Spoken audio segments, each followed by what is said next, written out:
Ooh, welcome back everybody, MaxWAL here, bringing you an episode of Europa Universalis 4, playing with the mod Imperium Universalis. So, this game has taken place in the ancient world, throughout the entire world in fact. I mean, look at this. Huge pieces of the world that we're able to play as.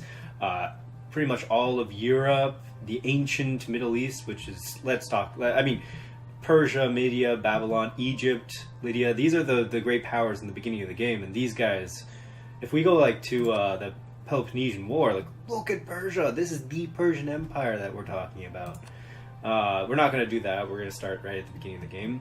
I had a couple of choices of what I wanted to play, either playing in the Warring States, which I probably will play as one of these, because maybe not start in the Warring States, but play as in China. But I believe I'm going to start in Europe, because this area of the world is where all the stuff happened for the next pretty much everything except for China. I guess China had the Warring States and all that, but right here is where everything happened. Rome started out, Persia and Greece in general. I'm going to actually start playing as a Greek nation, but I'm not going to start in Greece itself. I'm going to start over here. The reason being that I wanted to be a little bit away from Greece. We do have the religious map mode, so showing the Olympian religion and the Roman religion of De Consentus. They're very similar, so they're the three religion states is the primary religion, then there's similar religions, and then there's heretics. So heathens and heretics is what it was. When we're playing as Syracuse, however, we're going to have the major idea that we're wanting to become the kingdom of Sicily for the most part, which means we're going to have to fight Carthage. And Carthage is strong at the beginning of the game, 382. And look at Rome. Rome, little tiny thing over there. But yes, we're going to start with Syracuse. The main reason being that it's a major religion hub, and we're going to have to fight right in the middle. We're pretty much right in the middle of the Mediterranean, so we have to fight all of the barbarians to the north, Carthage, Greece, maybe Persia, Babylon, who knows? But let's just jump right into the game. I'm not going to play Iron Man mode because stuff just happens, and it doesn't really matter that much. And this is a mod. I don't even know if it has Iron Man mode compatibility. I never checked. It doesn't really matter that much, though. So, in this game, what we're going to try and do right at the beginning is, playing as Syracuse, we have a major trade hub right where we are. And we have a pretty damn good capital with good development and farmlands. Now, this is a trade node where everything goes in, so it's a final trading post, so maybe we want to push for that. Of course, since we're going to have to fight Carthage in the meantime, but for now we're going to try and attack or vassalize everybody around us and get ready for war against Carthage, which will require a lot. So if we can push back any war we have with Carthage to 40, 50 years in the future, and then actually put up a good fight against Carthage, that'll be preferable, especially since the fact is that Carthage has way bigger navy capacity than I do currently. Alright, so we do start negative monies. That's not good. Why do we start negative monies? I don't need my fort, so I'm going to mothball it. When you're mothballing a fort, you only have to pay half the required cost.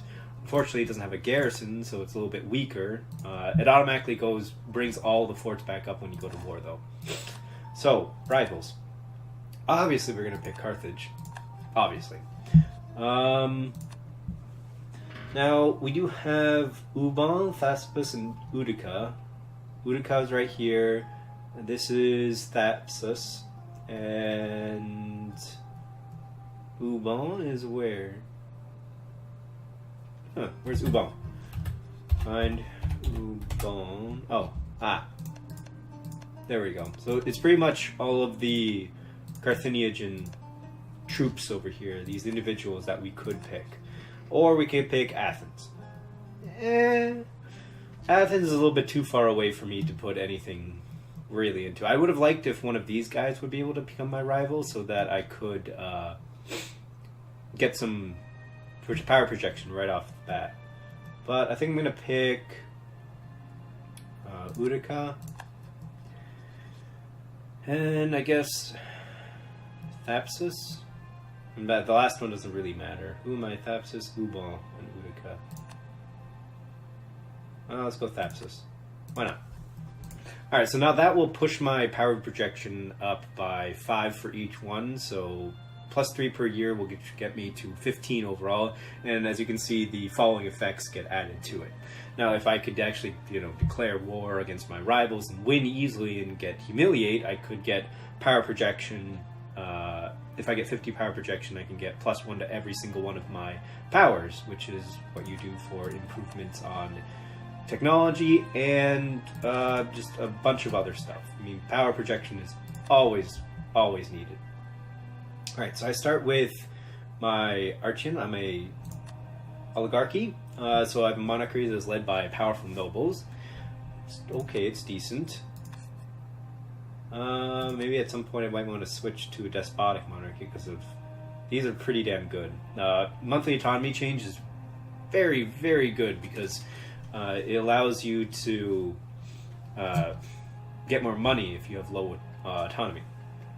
Diplomatic relations is always good because if you have vassals or allies.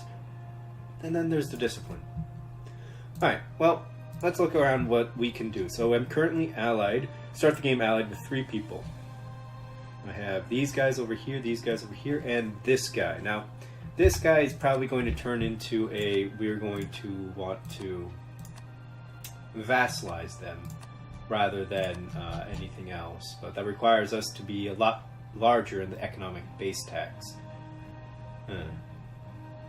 I'm just going to quickly go through the list of everything we have here. So this shows us ourselves, and after a certain number of years we get a personality gain. We can assign advisors over here for a specific cost, but because we're a little bit hemorrhaging of money, although that could change at the beginning of the game, I'm not going to put anything there. This shows us the increase per month of power projection.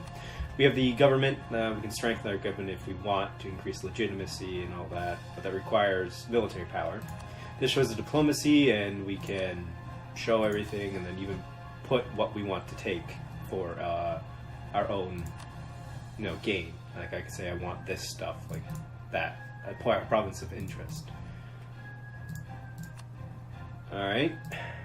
And we have the economy, which we look at here. So this mod, it puts in a food information, food production, and food consumption. And it makes the game a little bit more realistic, and it makes it more fun to play. Another thing I'm going to do right now, actually, another thing I might do in the future is decrease the army maintenance, because that's a good way to keep my money flowing, so that I can build more buildings and just have more stuff in general. Now, when we do that, it doesn't increase morale, so we have to watch out so that we don't get into trouble there. This shows trade and how much trade we have coming for total income, which we're at 34%. It's pretty much based off of mercantilism. If you have huge mercantilism, you're going to get a huge amount of money. The technologies, when we get to a certain amount, we'll be able to push to the next thing, which right here gets you an idea group that we can get, and I'd very much like to get that. I have played this a little bit, like tinkering around with it, and I think one of the first ones you would want to get, in the original game, there's the Harmony, or what was it called? It was called something like that, but it's very good for peace type situations, so whoever you attack doesn't matter. We have national unrest, unity of religion, core construction, improved relations, morale of armies, max promoted cultures, and liberty, desire, and subject. This is one where we keep the peace within our realm, and that's really good, especially if we want to expand. So I'll probably go that way. Here we can decide missions, and if we want any national decisions to go through, and we can also add policies. So we can add policies from the beginning of the game, but for every policy that we take, it decreases -1 on a specific power, so 1 administrative, 1 diplomatic, 1 military. So right now, I don't think I want any of those, because diplomatic power, power is very good. There you go. Kingdom of Sicily is what we want to do at some point. But we need to get pretty much all provinces of Western Sicily, Northern Sicily, and Eastern Sicily. And then when we get that, Carthage loses all of their cores. And we get an upgrade in our government rank, which is very good. It increases our ability to just do a lot of stuff. Don't hire pirates, whatever. So, rival of our rival, we can increase the opinion of Rome and get 25 diplomatic points, which is very good. We can remove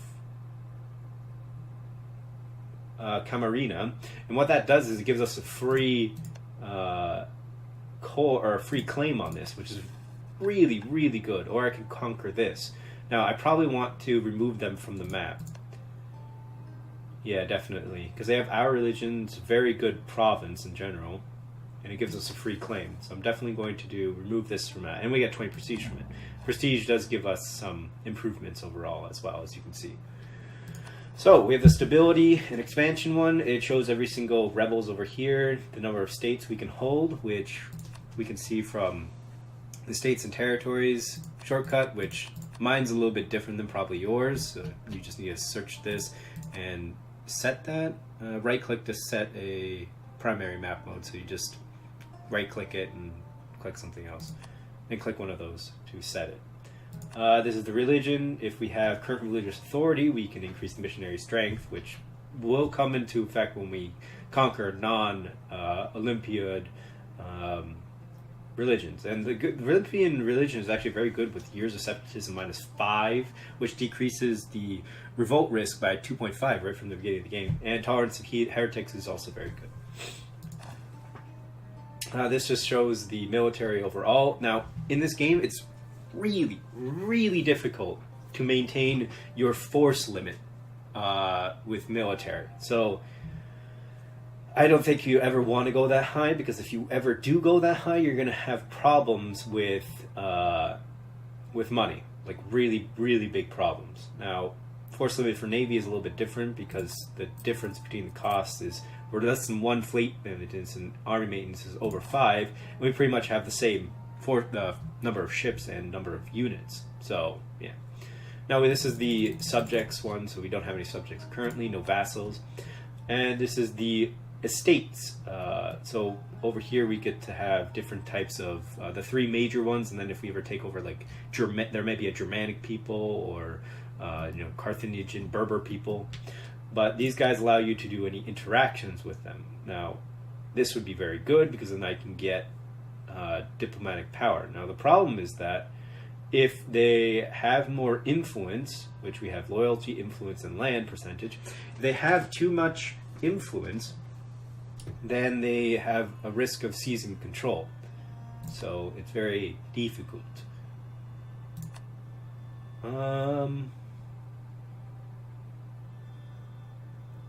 Now, I could ask for money or for diplomatic points. I probably want to do this.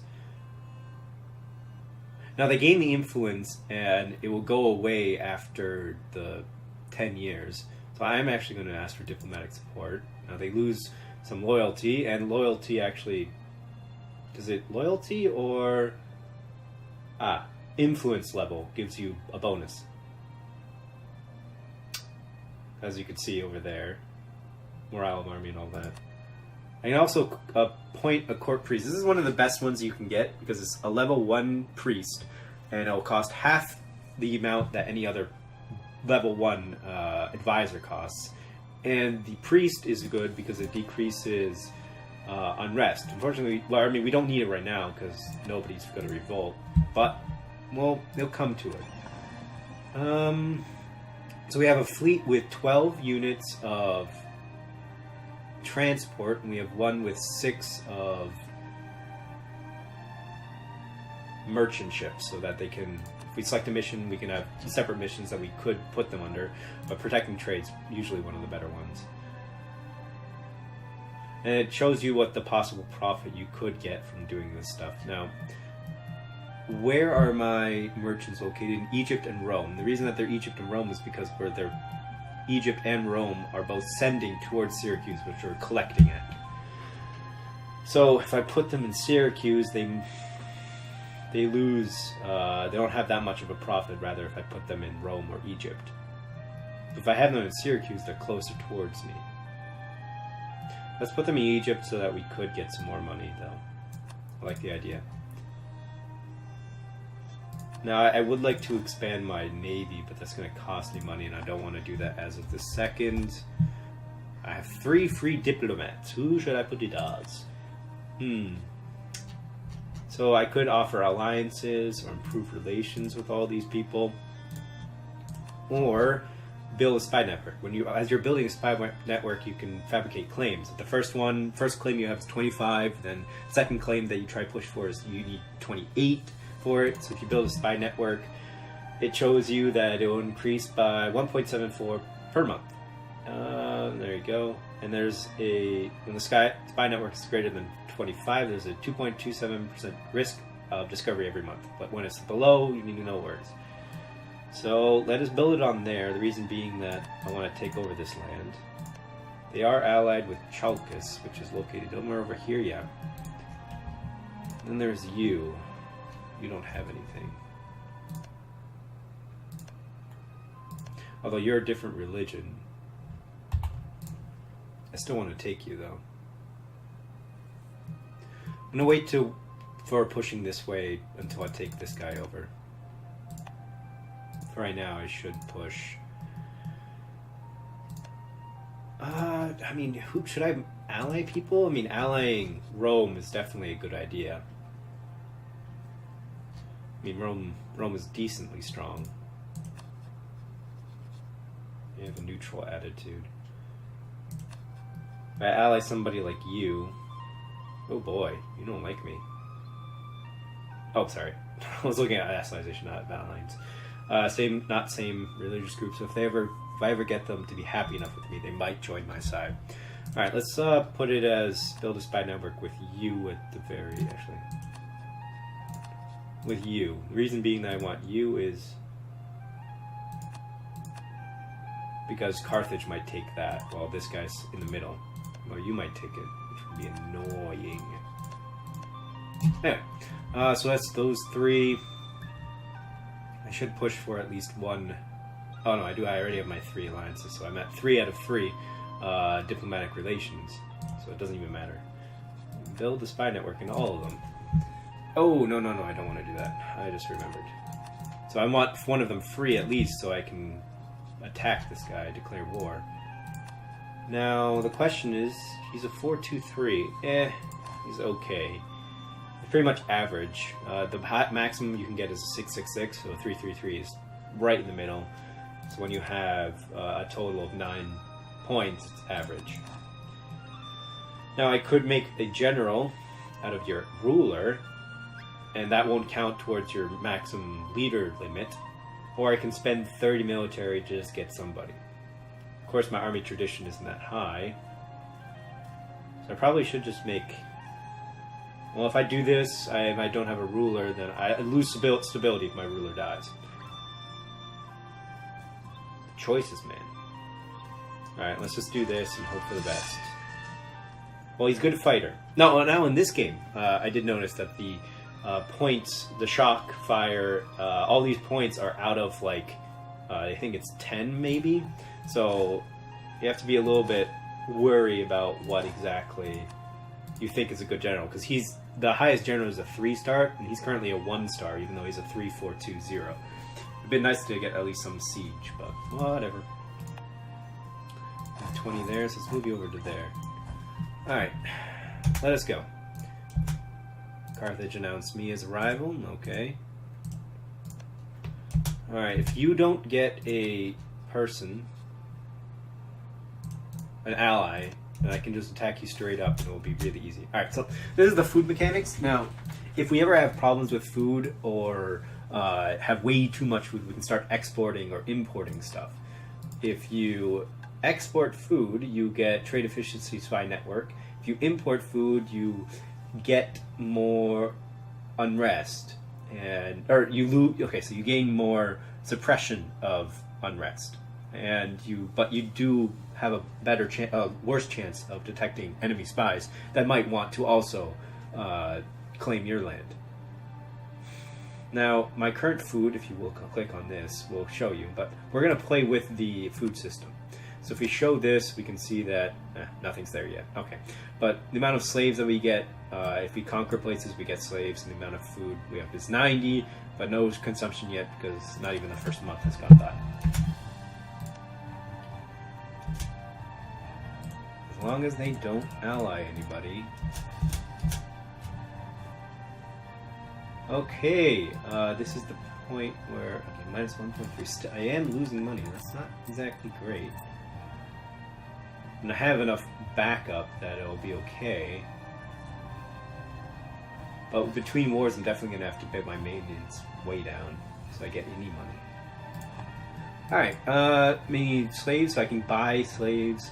Not really needed. But over time, if you have slaves, it will give you the option to use slaves to like improve the development of one of your places. It randomly picks one. But development's really good because it increases trade value, increases the tax revenue, and all that stuff. And usually you want your capital very high so you can build a lot of places. So while we're talking about buildings, one of the things we can do is build those. Now we only have gravel roads currently available to build, which they're good because the possibility number, it's pretty much you build one and it doesn't take up a slot. Then decreases development cost and increases movement throughout your empire as for each one you build it on. But we're probably going to focus on maybe a shrine because it decreases unrest and increases money. And maybe some of this small market, but probably mainly the army camp. The reason we have the army camp is because we want to continuously be in a state of we want to expand, so we want more manpower so that we never have a problem with that. So we don't need them. +1 to prestige, which does help a bit. Alright, can I declare war right now? Yes, I can. I can take it. I don't need any of you guys to help me in this. So let's attack. We can help with this guy. But other than that, there's no need. Just to fight. Now these skirmishers, we have 3 types of units that we can build. We have the hoplites, which are infantry units. And we have the cavalry, which are just skirmishers. They're just cavalry now. And we have the Greek slingers, which are pretty much like the catapults, but the catapults of ancient times. They're the ones that help attack the fort better. I'll show you when we actually start sieging. The best type of army composition that you can have is the combat width -2 is the number of infantry you should have. So we have 21 combat width, so the best we could and should have at this point would be 19 infantry, then 2 cavalry, 1 on each side. This is the front line, because the cavalry do a attack from the sides, and it's better if you have only 2 because otherwise they're way too expensive and not that great. And then the entire back line, 21, should be skirmishers because they can attack from afar. That would be the best, but we're talking about an army of 42 size, and nowhere in hell do we have enough supply limit anywhere, even especially in enemy areas, to actually supply that. So for now, there's no way we're going to do anything like that. Alright, so we squashed them. Instant destruction. Alright, so this is a siege outline, and this is the progress. So every 29 days currently, if we ever get better siege ability, then it'll improve it a bit.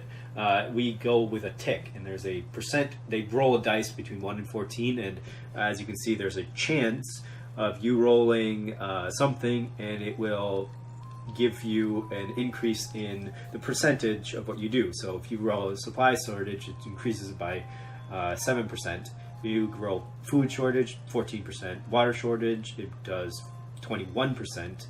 And there's also breaking the walls breach, which is also another +3, or for every 1 point you get a 7% increase. Now we have the leader siege. If we had a leader that had good siege, that would have been nice, but we don't. Now we have here, if we have a level 1 fort, then the skirmishers, for every 1 skirmisher we get a positive +1 bonus.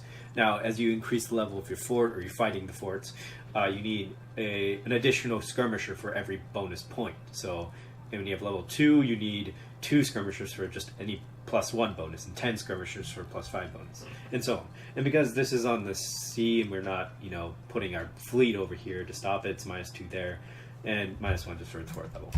But we're just gonna siege this down, and yeah, do all this fun stuff.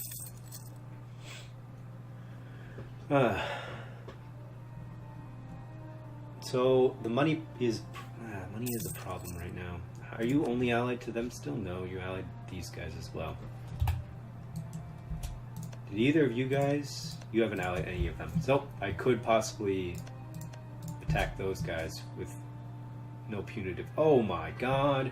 It is a beautiful start. Now, economic stagnation. Our people have become lazy, the merchants greedy, and the government is corrupt, which is really bad. So I can either lose ducats, which kind of sucks right now, or lose stability, which sucks so much worse. Now, stability is, the more stability you have, if you show over here, each level of stability, positive stability, gives -1 national revolt, unrest gives institution spread, monthly autonomy change, corruption decreases, monthly strength, or missionary strength increases, and attack modifier. And if you have a negative, you have more unrest and all that stuff. It's bad for you, pretty much. So the reason that I never want to go negative if I can help it, so I'm gonna stick with just here, take some money. Hopefully you don't hurt me in that. And I definitely want to get that at some point. Now, changing states, right now I need 300 development, and I only have 80. And need at least 50 prestige. So it'll be a little while. Alright, so we got a good tick there. -14%. Oh, did we break the walls? Oh, we did walls breach. That's why. Okay, so I can send some athletes to the Olympic Games. I can do not this time, which decreases my prestige. And most of the time it's okay. Or I could do this and increase prestige for less than 3 ducats. That's kind of worth it. As long as I decrease my army maintenance between wars, I should be okay. And it should only take like 3 or 4 months to replenish the morale, depending on how far I decrease the maintenance. Oh, and we won that after 204 days. Alright, so we sue for peace. This is the peace screen. We could say offer tribute because we offer peace, but we're not going to do that. Now, I could make them give war reparations, become a vassal, concede defeat, all those things, which increases prestige over here, or requires diplomatic cost, which we're not going to do. I can make them end their rivalries, which gives me prestige. Or I do a thing right here where I take their land, because I have a claim on it and I want it, and I take all of their money. Now, I held shift while I did this because it adds to max. I gain 1.4 prestige from this, which is good. I gain 1 to 11 aggressive expansion between 173 countries. Now, if aggressive expansion gets above 50, you have a chance that that specific country might join a coalition or start a coalition against you. And if you have huge amounts of people starting a coalition against you and joining a coalition against you, you're going to lose. So it keeps you in check. It doesn't allow you to just declare war on everybody, take them over, and then move on. And it does overextend us. I'll show you what overextension does very soon. Alright, so we have this. Full annexation. I got 20 prestige from that. Now I could do something here. I should have more prestige. I got whatever. We have a parade. Every time we win a war in this mod, it gives us this option. We can hold parade. We lose 30 military power, which sucks.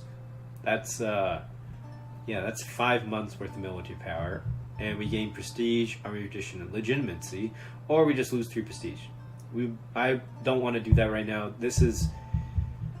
Military power is so useful. I mean, those 3 things are good, but it's 30. It's way too much. We're going to be a little bit humble. Alright, so we need to conquer Mycenae. Yeah, this gives us an automatic core on it, manpower recovery speed, and yearly prestige. So now we have a claim on this, which means we want to get a claim there. Right. when we take over a place, we get overextension. Now, if overextension goes above 100%, we get a huge chance of getting a large number of revolts throughout our entire empire. So we never want to do that. If we do it, then we better be sure that we can maintain ourselves. But for right now, how to manage it is just to make it a core. To make it a core, it costs a specific number of administrative power. But we're going to do it because I like making stuff cores. If we look at our new province we have over here, we have a 5.6 unrest, which sucks. But the way to get rid of this is to increase autonomy. Now, unfortunately, before it decreased local unrest by 10. Now, they changed it a while ago. Now it's only -5, which sucks. But it'll be something at the very least. So it only gains 0.6 per month. When it comes to the end of the year, separatism will decay by 0.5 yearly. And because we have -5 years, we're already at 12.5 positive separatism instead of 15. So we're already on the good track. The unfortunate part is that we have friendly troops -3, so if we ever move these troops, we're going to be in trouble because it's going to go up to 3.6. It's okay for now, but we got to watch out. Now, because I took all that money, my inflation increased, and with current inflation, increasing, it affects this definitely. So the question right now is, I probably should decrease this army maintenance to somewhere over here. So I gain money, even though I did just stake a lot of money from these guys. So I'd have a possibility of working that out. Yeah, and I'm going to build a spy network here as well. Yeah, definitely. You have a 29. Let's move these guys here. Another 8 will decrease it by 2. So we're going to be at -5.